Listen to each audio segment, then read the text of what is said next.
अस्सलाम वालेकुम। I am Shakeel and you are watching Graphica. आज आपकी क्लास नंबर 7 है जिसमें आप आउटलाइन के बारे में सीखेंगे।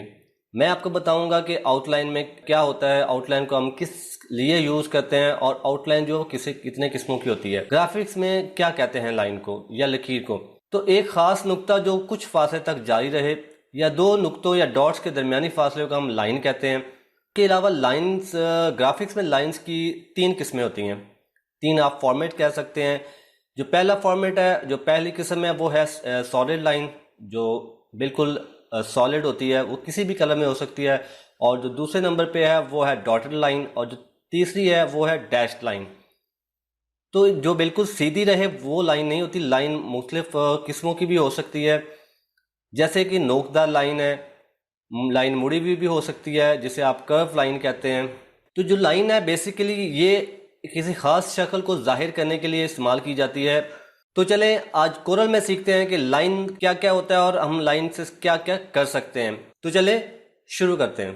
तो मेरे पास इस वक्त कोरल जो है वो 20 ओपन है। तो इसमें आप लाइन जो है वो फ्री हैंड टूल के साथ भी लगा सकते हैं। इसमें मल्टीपल टूल्स हैं जिसके साथ आप लाइन लगा सकते हैं। फ्री हैंड टूल से हम आउटलाइन लगाएंगे। तो जब मैंने आपको बताया कि एक आप डॉट जो लेते हैं, एक मैंने यहाँ नुक्ता या डॉट लगा दिया, तो जब एक नुक्ते से लेकर दो दूसरा नुक्ता है, जो दूसरा हमारा पॉइंट है या डॉट है, उसके जो दरमियानी फासला है इसको हम आउटलाइन कहते हैं। तो इस आउटलाइन में इसकी कितनी किस्में हैं वो मैंने जैसे आपको बताया कि आउटलाइन की 3 जो बेसिक 3 फॉर्मेट है इसके। पहला सॉलिड है जो कि मैंने अभी आपको लगा के दिखाया। आउटलाइन बोल्ड कर लेते हैं ज़रा ताकि आपको नज़र आ जाए। तो जो पहला इसके फॉर्मेट है वो है सॉलिड, और जो दूसरा फॉर्मेट है वो है डॉटेड। तो वो भी मैं आपको लगा के दिखा देता हूँ। ये हो गया डॉटेड। उसके बाद जो तीसरा फॉर्मेट है वो है डैश्ड। डैश्ड के लिए भी आपको आउटलाइन की प्रॉपर्टी जो है वो खोलनी पड़ेगी और आपको डैश में कन्वर्ट करना पड़ेगा।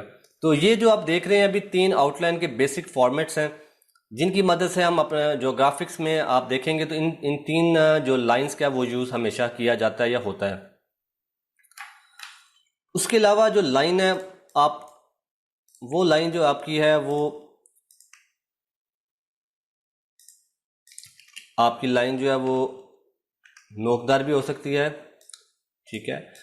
उसके अलावा जो आपकी आउटलाइन है वो कर्व में भी हो सकती है।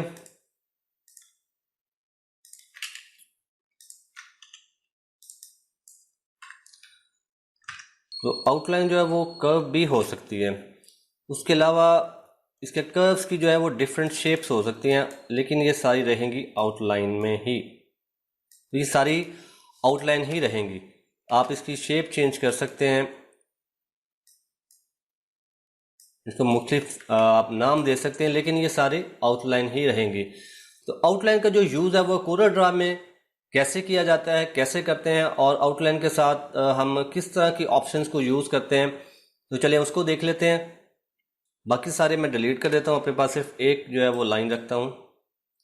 तो आउटलाइन का कलर चेंज करने के लिए, जैसे कि आपको मैंने प्रीवियस एक्सरसाइज में बताया था कि आप अपने माउस की जो राइट की है, अपने माउस के राइट बटन है उसको प्रेस करेंगे तो आप आउटलाइन को ख़त्म कर सकते हैं या आउटलाइन का कलर चेंज कर सकते हैं। अगर आप उसको क्रॉस के ऊपर क्लिक करेंगे, ये जो आप क्रॉस नज़र आया, तो आपकी आउटलाइन का कलर ख़त्म हो जाएगा। अगर आप किसी कलर के ऊपर रख के माउस का अपना जो राइट क्लिक प्रेस करेंगे तो आपके आउटलाइन का कलर चेंज हो जाएगा।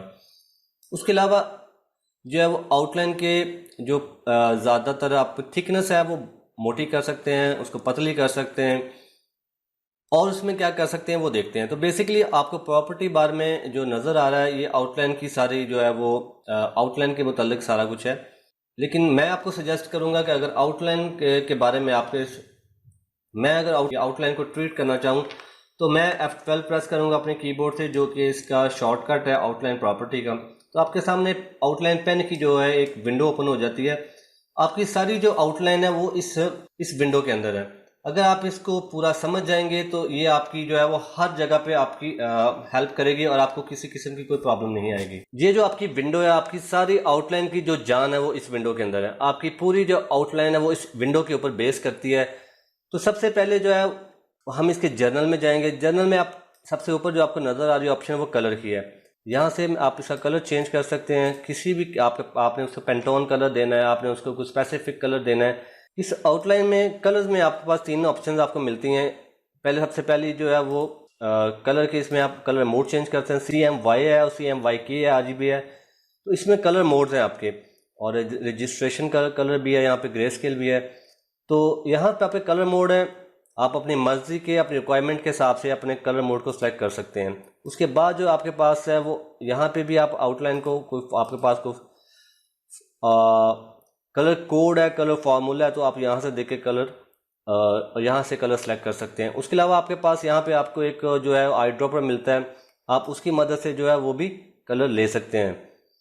उसके बाद जो है आपके पास यहाँ पे पेंटोन बुक्स आ जाती हैं, ये इंटरनेशनली यूज़ की जाती हैं। अगर आपके पास कुछ स्पेसिफिक पेंटोन नंबर है वो आप यहाँ से खोल के वो भी अप्लाई कर सकते हैं।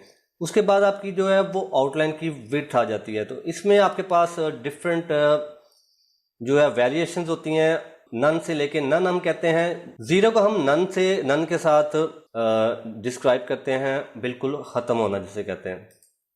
जब नन होगी तो आपको कुछ भी नज़र नहीं आएगा। तो उसके बाद हेयर लाइन जो है वो, ये आउटलाइन बहुत बारीक होती है, ये आपके बाल के बराबर होती है। तो ये जो यूज़ है हेयर लाइन का, ये ऑफसेट डिज़ाइनिंग में होता है, बट टेक्सटाइल डिज़ाइनिंग में इसका यूज़ नहीं होता है। उसके बाद आप इसमें अपनी मर्ज़ी के पॉइंट्स वैल्यू दे के आउटलाइन को बोल्ड कर सकते हैं। अगर यहाँ पे जो आपको वैल्यू दी हुई है वो 36 पॉइंट्स तक दी हुई है, तो इससे ऊपर अगर आप जाना चाहें तो उसके लिए आपको मैनुअली टाइप करना पड़ेगा। तो पॉइंट्स में आप इसके यूनिट्स में जाएंगे तो यूनिट्स में आपको इंचेस से लेके सेंटीमीटर और किलोमीटर तक आपके पास सारे पॉइंट्स आ जाते हैं। मैं पॉइंट्स में हमेशा आउटलाइन का यूज़ करता हूं, तो आप मिलीमीटर में या पॉइंट्स में, पिक्सल में, डॉट्स में भी, या फीट में, जिसमें भी आप चाहें आप इसको आउटलाइन यूज़ कर सकते हैं। आप जिसमें भी चाहें आप इसकी वैल्यू को यूज़ कर सकते हैं। उसके बाद स्टाइल आ जाता है। तो स्टाइल में आपकी आउटलाइन से रिलेटेड जितने भी स्टाइल होते हैं, डॉटेड हैं और डैशेस हैं। डॉटेड में भी किसी एक किस्म का डॉट नहीं होता आपके पास मुख्तलिफ किस्मों के डॉट्स होते हैं, और इसी तरह डैशेस में भी है। इसके अलावा जो आपको साथ ये तीन डॉट्स नज़र आ रहे हैं, इसकी मदद से आप अपने जो है वो डॉट्स को कम कर सकते हैं, ज़्यादा कर सकते हैं। तो जैसे कि फॉर एग्जांपल ये आपने देखा, अगर आप इसमें अप्लाई कर देते हैं तो आपको लग रहा है कि जो इसके दरमियान में डिस्टेंस है एक डॉट से दूसरे डॉट के बीच में वो कम है, तो आप इसको मैनुअली बढ़ा सकते हैं। तो आप अपनी ज़रूरत के मुताबिक इसके जो दरमियानी फासला है उसको कम भी कर सकते हैं और ज़्यादा भी कर सकते हैं। तो इस तीन डॉट्स के ऊपर मैंने क्लिक किया है। तो क्लिक करने के बाद जो है आप के सामने एक छोटी विंडो जो है वो खुल गई है। इसके ऊपर लिखा हुआ है एडिट लाइन स्टाइल। इस आउटलाइन को हम जो है उसमें अगर आप गैप बढ़ाना चाह रहे हैं तो आप इस वैल्यू को, अगर आप इसको राइट को लेके जाएंगे तो आपका जो डिस्टेंस है वो बढ़ेगा, जो गैप है, जो दरमियानी फासला वो बढ़ेगा। अगर आप इसको अंदर की तरफ लेके आएंगे तो ये कम होगा। ठीक है, तो आई होप कि आपको इस चीज़ की समझ आ गई होगी। तो ये आपने अपना स्टाइल ऐड कर लिया। उसके बाद जो मीटर लिमिट है ये भी मैं आपको बताता हूँ। एक्चुअली ये बहुत इंपॉर्टेंट चीज़ है। सम टाइम हमारे काम के दरमियान में जब हम काम कर रहे होते हैं तो इसका यूज़ जो है वो बहुत ज़रूरी होता है, लेकिन हमें पता नहीं होता, तो हम इसको यूज़ नहीं कर सकते। तो मीटर लिमिट का यूज़ कैसे करते हैं वो मैं आपको अभी बता देता हूँ। अगर आपके सामने मैंने एक रेक्टेंगल लगाया, एक रेक्टेंगल शेप लगाई है। इसके आप देखें कॉर्नर जो है वो बिल्कुल नोकदार नहीं है, वो आगे से मुड़े हुए हैं। तो जब भी आपको ये इस सूरत हाल को फेस करना पड़े, ये सूरत हाल आपके सामने आ जाए, तो आपने सीधा डायरेक्ट F12 प्रेस करना है और मीटर लिमिट में जाके आपने 10 कर देना है। अगर आपका 10 से भी नहीं ये मसला सॉल्व होता तो आपने 5 कर देना है। तो आई होप कि ये चीज़ आपके फ्यूचर में आपके काम आए। तो आगे चलते हैं। उसके बाद जो है आउटलाइन मैं दोबारा F12 प्रेस करूँगा। उसके बाद एक डैशेस वाला नया फीचर Corel.20 के अंदर मैंने देखा, ये बहुत ही अमेजिंग किस्म का है। मैं इसको बहुत ज़्यादा मिस कर रहा था। फीचर है, ये जो ऑप्शन है ये पहले Adobe Illustrator में थी और मैं इसको बहुत ज़्यादा मिस करता था, क्योंकि इसके साथ आप अपनी जो आप रेक्टेंगल में या कोई लाइन जो भी आप बॉक्स लगाते हैं उसके गिर्द आप आउटलाइन लगाते हैं तो उसको आप अपनी मर्ज़ी के साथ कस्टमाइज़ कर सकते हैं। तो इससे पहले वर्जन्स में जो थी ये चीज़ मिस थी। तो इसका यूज़ हम कैसे करते हैं मैं आपको ये भी बता देता हूँ। ये मैंने एक रेक्टेंगल ले लिया, इसकी मैंने जो है विड्थ वो 2 पॉइंट्स रख लिया, 5 पॉइंट्स कर लेते हैं। तो ये 5 पॉइंट आउटलाइन को जब हम डॉटेड देंगे, हम इसकी आउटलाइन सॉलिड को डॉटेड में कन्वर्ट करते हैं या डैशेस में कन्वर्ट करते हैं, तो आपके सामने ये चीज़ बनती है। तो इससे पहले वाले जो कोरल के वर्जन है उन पे आपको ये सूरत हाल फेस करनी पड़ती थी कि आपको जो कॉर्नर पे, आप इससे पहले वाले कोरल के वर्जन में जब आप रेक्टेंगल में डैशेस अप्लाई करते थे या डॉट अप्लाई करते थे, तो कॉर्नर नहीं बनते थे। तो वो जो चीज़ मैंने आपको बताई है उनकी मदद से हम इनके कॉर्नर बनाएंगे। तो ये जो सामने आपको नज़र आ रहा है, पहले फर्स्ट ऑप्शन है लेफ्ट से, ये डिफ़ॉल्ट डैशेस है। तो उसके बाद जब सेकंड नंबर पे जाएंगे आपको, तो ये अलाइंड डैशेस है। तो जब आप इसको प्रेस करते हैं तो आपके कॉर्नर जो है वो बिल्कुल कंप्लीट हो जाते हैं। ये जो चीज़ है ये पहले कोरल में नहीं थी। तो उसके बाद जो लास्ट वाले ऑप्शन है फिक्स डैशेस है, इसकी मदद से आपके डैशेस को वो फिक्स कर देता है।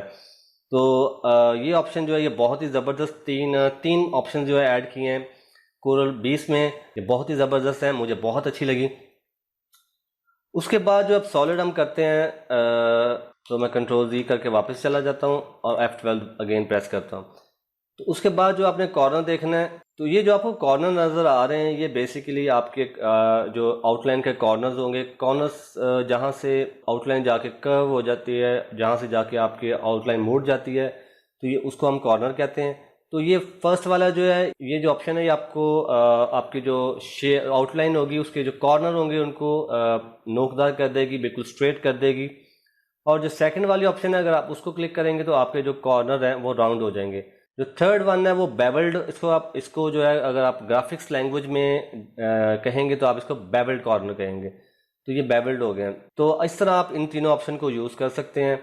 उसके बाद जो नीचे वाली ऑप्शन है उसके लिए आपको दोबारा जो है वो जाना पड़ेगा आउटलाइन के ऊपर। तो सबसे पहले जो आपको उसका, ये लाइन कैप्स होते हैं, ये लाइन्स हेड होते हैं। अभी आप देखें तो इसके हेड बिल्कुल स्ट्रेट हैं। तो अगर आप राउंड करना चाहते हैं अपने हेड को, तो आप राउंड हेड्स वाली ऑप्शन को ऑन कर दें, तो आपकी ये जो हेड है ये राउंड हो गए हैं। उसके वापस हम जाते हैं तो ये आपको बिल्कुल जो फिक्स्ड स्क्वायर कैप्स हैं, ये बिल्कुल आपको कैप्स स्क्वायर कर देगा आगे से। अगर स्ट्रेट नहीं भी है तो अब उसको बिल्कुल स्क्वायर कर देगा। तो ये तो होगी तीन ऑप्शन। उसके अलावा पोजीशंस होती हैं तीन, ये बहुत ही इम्पॉर्टेंट होती हैं। जब आप फिल और आउटलाइन दोनों के साथ काम कर रहे होते हैं तो इन ऑप्शन की आपको बहुत ज़्यादा ज़रूरत पड़ती है। तो चलें इसको देख लेते हैं ये कैसे काम करती है। तो मैंने अंदर जो है वो ब्लू कलर, या जिसे आप सियान कहते हैं, सियान कलर रख लिया और आउटलाइन मैंने कर लिया 5 पॉइंट्स की। तो इस वक्त जो है हम आउटलाइन के साथ हैं, हमारी आउटलाइन 5 पॉइंट्स की है और जो अंदर हमारा कलर है वो है ब्लू। आप इसे ब्लू भी कह सकते हैं, सियान भी कह सकते हैं। तो वापस हम प्रेस करेंगे F12। तो F12 में जाने के बाद जो सबसे पहले आपको चीज़ नज़र आती है वो आउटसाइड लाइन। तो जब हम आउटसाइड लाइन करते हैं इसका मतलब ये होता है कि जहाँ से आपका फिल कलर शुरू हो रहा है उसके बाहर बाहर आउटलाइन आपकी रहेगी। दोबारा बता देता हूँ कि इसका मतलब होता है कि जहाँ से आपका जो कलर है, फिल कलर जो अंदर वाला कलर है, वो जहाँ से शुरू हो रहा है उसके आउटलाइन आपको बाहर बन नजर आएगी। इसका एक और मैं आपको शिफ्ट कंट्रोल क्यू करते हैं तो आपको पता चल जाएगा कि मैं आपको क्या कहना चाह रहा था। शिफ्ट कंट्रोल क्यू हम इसलिए करते हैं कि जो आपकी आउटलाइन होती है वो फिर है कन्वर्ट। तो वापस हम व्यू में जाके चेक करते हैं कि जो मैं आपसे कह रहा था, ये देखें अभी हमने आउटलाइन जो रखी हुई थी वो बिल्कुल ऊपर थी उसके, और उसके दरमियान से जो है फिल कलर शुरू होता है। तो दोबारा वापस हम इनहेंस मोड में जाते हैं। जो मैं आपको समझाना चाह रहा हूँ वो देख लेते हैं। ये आउटसाइड लाइन वाली अब ऑप्शन, मैंने ऑप्शन जो है वो ऑन कर दिया और ओके कर दिया है। इसे हम क्या करेंगे कि शिफ्ट कंट्रोल क्यू अगेन करेंगे और वापस वाई फ्रेम व्यू में जाके हम चेक करेंगे। तो ये देखें इसके अंदर आपको कोई चीज़ नज़र नहीं आ रही, आउटलाइन जो है वो इसके बाहर है। तो जब भी आपने ग्राफिक्स में ये शो करना है कि आपकी आउटलाइन जब वो उस कलर के बाहर नज़र आए, तो आप इस ऑप्शन को सेलेक्ट कर देंगे। और जो सेकंड नंबर पे ऑप्शन आ रही है वो आ रही है सेंटर्ड आउटलाइन। जैसे कि मैंने पहले बताया था, मोस्टली जब भी आप आउटलाइन अप्लाई करते हैं, आउटलाइन आप लगाते हैं, तो आउटलाइन जो होती है वो सेंटर्ड होती है। आपके जो फिल कलर है, जो जहाँ से फिल कलर की बाउंड्री शुरू होती है उसके, वो आउटलाइन का सेंटर होता है। और उसके बाद जो आ रही है वो इनसाइड आउटलाइन आ रही है। तो इनसाइड का मतलब यही है कि जहाँ से आपकी जो फिल कलर की बाउंड्री शुरू हो रही है वहीं से जो है वो आपका आउटलाइन की बाउंड्री शुरू हो जाएगी। तो आई होप कि आपको ये चीज़ समझ आ गई होगी। जी, तो मैंने तीन ऑप्शंस लगा लिए हैं आपको मज़ीद एक्सप्लेन करने के लिए कि सबसे पहली वाली पे हम फर्स्ट ऑप्शन रखेंगे और सेकंड वन पे हम सेंटर वाली रखेंगे और जो थर्ड वन होगी वो इनसाइड होगी। तो तीनों का आप व्यू देखेंगे तो आपको आइडिया हो जाएगा कि ये जो आउटलाइन आपको सामने वाली नज़र आ रही सबसे फर्स्ट वाली आउटलाइन है, ये आउटसाइड है। तो आउटसाइड में आपके फिल्स के बाहर आउटलाइन होती है, और उसके बाद जो होती है सेंटर्ड वाली, वो जहाँ से आपके फिल की बाउंड्री स्टार्ट होती है वहाँ से शुरू होती है, और उसके बाद जो इनसाइड वाली है वो जहाँ से आपके फिल कलर की बाउंड्री शुरू हो जाती है वहीं से आपकी आउटलाइन स्टार्ट हो जाती है। तो तीनों का हम शिफ्ट कंट्रोल क्यों करेंगे, आउटलाइन को हम जो है वो फिल में कन्वर्ट करेंगे और वाई फ्रेम में जाके देखेंगे कि जो मैंने कहा वो ठीक है। ये देखें, ये आउटलाइन हमारी अगर हम अलग करके देखें तो बिल्कुल आउटसाइड है, और ये जो है ये बिल्कुल सेंटर में है। ये जो लास्ट वाली ऑप्शन है, जो थर्ड वन थी जो इनसाइड है, ये बिल्कुल आपके फिल कलर की बाउंड्री से स्टार्ट हो रही है। तो आई होप कि आपको इससे ज़्यादा जो है मज़ीद मैं डिटेल में एक्सप्लेन नहीं कर सकता आपको। आई होप कि आप लोगों को समझ आ जाएगी इस चीज़ की। हम आउटलाइन पे जाते हैं और F12 प्रेस करके देख लेते हैं आगे हमारे पास क्या है। तो जो ओवर प्रिंट आउटलाइन है ये एक्चुअली थोड़ा सा बड़ा सब्जेक्ट है। ये मैं अगर अभी इसको कवर करूँगा तो मेरी वीडियो बहुत ज़्यादा लंबी हो जाएगी और ये बहुत लेंथी टॉपिक है। तो ये जो बस बेसिकली आउटलाइन ओवर प्रिंट की ऑप्शन है। तो ये जो ओवर प्रिंट आउटलाइन है ये होता क्या है, ये बेसिकली तो ये ऑफसेट डिज़ाइनिंग की कमांड है जो हम फाइल को फाइनल करते हुए या ओवरलैपिंग करते हुए हम इस ऑप्शन का यूज़ करते हैं। इसकी मदद से हम ओवरलैप करते हैं डिफरेंट सब्जेक्ट्स को, फुल एक्यूरेट होती है। तो इसके ऊपर मैं एक अलग से इंशाल्लाह वीडियो बनाऊंगा। ये थोड़ा लेंथी सब्जेक्ट है तो मैं इस वीडियो में इसको कवर नहीं कर सकूंगा। अगर मैं बताऊंगा भी तो आप लोगों को समझ नहीं आनी। तो उसके बाद जो हमारे पास ऑप्शन आती है वो आती है एरो हेड्स की। तो एरो हेड में आप जो है वो आपकी आउटलाइन के जो हेड्स होते हैं उनके आगे आप एरो लगा सकते हैं, तीर नुमा बना सकते हैं। तो इसमें भी काफ़ी ज़्यादा ऑप्शंस इसके अंदर हैं, वो आप अपने रिक्वायरमेंट के हिसाब से आप ऐड कर सकते हैं। ये आपकी जो, अगर मैं इस लेफ्ट साइड को एरो लगाना चाहूँ तो मैं इसके ऊपर एरो सेलेक्ट कर लूँगा, अगर इधर लगाना चाहूँगा तो मैं इस आउटलाइन को सिलेक्ट कर लूँगा। तो बेसिकली ज़्यादातर इसका जो यूज़ है वो आर्टवर्क्स में डायमेंशन लगाने के लिए यूज़ होता है इसका, या आप किसी चीज़ को हाईलाइट करना चाहते हैं तो ये वहाँ पे यूज़ होती है। जो कैलीग्राफी वाली ऑप्शन है इसको हम अभी डिस्कस नहीं करेंगे, इसको हम बाद में रखेंगे। इसके ऊपर बाद में जो है वो मैं आपको बताऊंगा। तो ये दो ऑप्शन जो है ये मुझे बहुत ज़्यादा पसंद है और इनका यूज़ भी बहुत ज़्यादा है। आउटलाइन में किस वक्त आपको क्या करना पड़ सकता है ये आप नहीं जानते हैं। अकॉर्डिंग टू योर वर्क आपको हर चीज़ का पता होना चाहिए। जो आपके काम में नहीं भी है आपको उसका भी नॉलेज होना चाहिए। तो इसको चेक कर लेते हैं कि बिहाइंड फिल और स्केल विद ऑब्जेक्ट क्या है। तो जैसे मैंने आपको बताया कि एक तो इसमें से ऑप्शन जो है वो हम यूज़ कर चुके हैं ऑलरेडी। तो मैंने रेक्टेंगल टूल की मदद से एक शेप क्रिएट की है। इसके बाद हम इसको अभी एक सम आउटलाइन नन है तो हम 5 जो है पॉइंट्स की या 5 पॉइंट्स की हम इसको आउटलाइन देते हैं। उसके बाद दोबारा हम जाते हैं, उसके बाद दोबारा हम बिहाइंड फिल में जाते हैं। तो बिहाइंड फिल का मतलब भी वही है कि पीछे जो है आपको जो इसके बाहर जो चीज़ होगी आपको इसके पीछे सारा फिल है। तो जब आप बिहाइंड फिल में जाते हैं तो इसका मतलब है कि उस कलर के जो पीछे आउटलाइन जितनी भी आपने 5 पॉइंट की लगाई तो 5 पॉइंट का जो एरिया है उसके पीछे फिल हो गया। अभी आपको ये इस तरह की लुक देता है कि इसके पीछे जो कलर है वो फिल हुआ हुआ है, वो आउटलाइन शेप में नहीं है। तो मैंने आपको ये इससे पहले डिटेल में बता दिया है। स्केल विद ऑब्जेक्ट एक इंपॉर्टेंट कमांड है, इसका यूज बहुत ज्यादा होता है, स्पेशली जब आप किसी चीज के साइज बड़ा छोटा करते हैं। आपने उसको आउटलाइन दी हुई है तो वो क्या होता है कि जब आप बड़े साइज को छोटा करेंगे तो वो आउटलाइन बड़ी हो जाती है। तो उस प्रॉब्लम का सलूशन जो है वो है स्केल विद ऑब्जेक्ट में। तो जैसे मैं आपको करके भी दिखा देता हूँ। शेप क्रिएट कर लिया है, इसके बाद हम इसको साइज जो है इसका कर देते हैं अप्रोक्सीमेटली 150 इंचेस बाय 100। तो ये जो शेप मैंने क्रिएट कर ली आपके सामने, जूम आउट कर लिया मैंने, इसको मैं आउटलाइन दे देता हूँ 100 की। जब इसकी जो विड्थ है मैं 5 इंच करूँगा तो ये देखें ये सारा जो है। तो इसके लिए आपने क्या करना है कि जो ऑटो स्केल की ऑप्शन है ये बेसिकली इसलिए है, इसका मैं अगर आपको अपने वर्ड्स में इसको मैं अगर एक्सप्लेन करूँ तो इसका मतलब ये है कि जैसे ही आप अपने किसी ऑब्जेक्ट को बड़ा या छोटा करेंगे तो जो आपकी आउटलाइन है वो ऑटो जो है अपने आप को एडजस्ट करेगी। जो उसका स्केल होगा, जो उसका साइज होगा वो ऑटो एडजस्ट हो जाएगा ऑब्जेक्ट के हिसाब से। तो ये ऑप्शन आपने हमेशा, जब भी आपको ये प्रॉब्लम आए तो आपने डायरेक्ट आउटलाइन की प्रॉपर्टी पैनल ओपन करना है और उसमें जाके आपने स्केल विद ऑब्जेक्ट कर लेना है। इसकी मदद से क्या होगा कि आप अपने साइज को जितना मर्जी आप उसको चेंज करें, उसको बड़ा करें, छोटा करें, तो आपकी जो आउटलाइन है वो ऑटो अलाइन हो जाएगी। वो उसके हिसाब से जहां पे आपने उसकी प्रॉपर्टी एक दफा सेट कर दिया तो उससे बाहर नहीं जाएगी। जी, तो ये थी आपकी आज की क्लास आउटलाइन के बारे में। इसके अलावा भी आपके माइंड में कोई सवाल है जो आप पूछना चाहते हैं ग्राफिक्स से रिलेटेड तो आप मेरी वीडियो के नीचे कमेंट कर सकते हैं। तो आपने जाते हुए काम ये करना है कि आपने मेरी वीडियो को लाइक कर देना है और शेयर करना है, और एक काम सबसे जो ज़रूरी है, मेरे चैनल को सब्सक्राइब जरूर करना है। अपना ख्याल रखिएगा। अल्लाह हाफिज़।